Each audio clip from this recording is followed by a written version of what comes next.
Welcome to The Explainer. Today, we're talking about something you've probably already done today, maybe even a few times, without even realizing it. It's this hidden reflex that kicks in when you lift a heavy box, stifle a cough, or even play an instrument, and you might not know you're doing it, but it's hitting a powerful reset button deep inside your body. All right, so let's kick things off with a little bit of a puzzle. I'm about to show you a few everyday actions that on the surface seem to have absolutely nothing in common. But trust me, they all share one fascinating secret connection.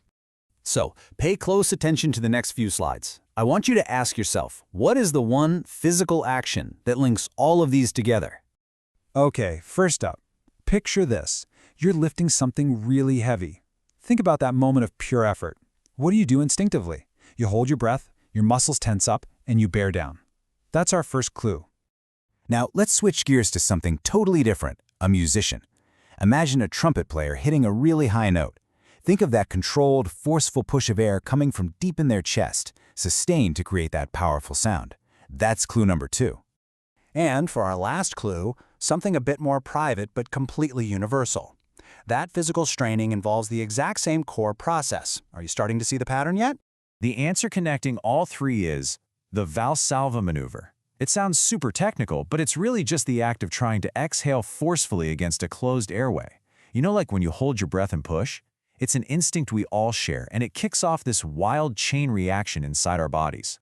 So what exactly is going on when you do this? It's not just about pressure in your head. Oh no. It's a complex 4-part sequence that dramatically affects your entire cardiovascular system. Let's break down this cardiovascular dance phase by phase. First up, phase 1, the strain. The moment you bear down, the pressure inside your chest, your intrathoracic pressure, spikes, and that gives you a quick, temporary jump in blood pressure. Next, phase 2, the pressure. That chest pressure starts squeezing the big veins, so less blood can get back to your heart.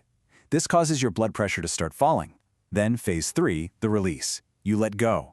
That pressure in your chest is gone, and for a brief moment, your blood pressure dips even further. And finally, phase 4, the overshoot. This is the rebound. Your body detects that low pressure and commands your heart to pump harder. Blood flow rushes back, and your blood pressure actually surges above normal for a moment before everything finally settles down. The crazy part, all of that happens in less than 15 seconds. Now, you might think this was all discovered with modern equipment, but the story of this maneuver actually starts over 300 years ago and for a very different purpose in mind. It all started way back in 1704, when an Italian doctor named Antonio Valsalva used it for something surprisingly simple, clearing pus from his patients' ears.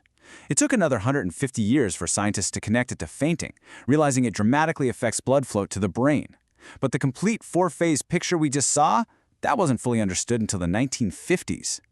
Today, that simple technique for clearing ears has become an incredibly versatile and powerful tool in a doctor's toolkit. It's used across multiple fields of medicine, often right at the patient's bedside. I mean, the range of uses is incredible. Doctors can use this simple maneuver to stop a dangerously fast heart rhythm, called supraventricular tachycardia, or SVT for short. They also use it to test the autonomic nervous system, evaluate heart failure, and even help diagnose hernias. It's a perfect example of a low-tech, high-impact medical tool. And here's a brilliant example of some real medical detective work. A doctor can use this maneuver to tell two serious heart conditions apart just by listening. In aortic stenosis, which is a narrowed heart valve, less blood flow during the strain makes the heart murmur quieter. But in HOCM, a condition where the heart muscle is too thick, less blood actually makes the internal obstruction worse, so the murmur gets louder. It's an amazing piece of bedside diagnosis, all based on a change in sound. Now, while this is a totally natural reflex, performing it in a clinical setting requires a lot of precision, and more importantly, a real understanding of the safety precautions. You see, doctors have developed different versions for different goals. There's the standard maneuver for testing the nervous system. Then there's the modified version, where the patient is laid down with their legs raised right after, which is much more effective for stopping that fast heart rhythm, SVT. There's even a reverse maneuver, where you inhale against resistance. So this is the crucial point, and I cannot stress this enough. While this maneuver is common, it puts significant, rapid strain on your cardiovascular system. It is not something to be trifled with. For this reason, it must be used with extreme caution or avoided entirely in people with certain conditions. Anyone with serious heart disease or eye conditions like retinopathy, where pressure changes are dangerous, should not perform this maneuver unless instructed by a physician. The risks, including chest pain, fainting, or even worse, are very real. So after all this, what's the big takeaway? Why does this simple act of bearing down hold such a significant place in medicine? This quote really gets to the heart of it. The maneuver provides a window into our autonomic nervous system. That's the hidden wiring that automatically controls your heart rate, blood pressure, and so much more. Performing it shows doctors exactly how well your body's internal systems can respond to stress and keep themselves in balance. And that's the truly amazing part. For over 3 centuries, from a simple way to clear the ears to a sophisticated diagnostic tool, this one maneuver continues to teach us about the intricate workings of the human body. It's a profound reminder that some of the most powerful tools for understanding our health are built right into our own bodies, often hiding in plain sight.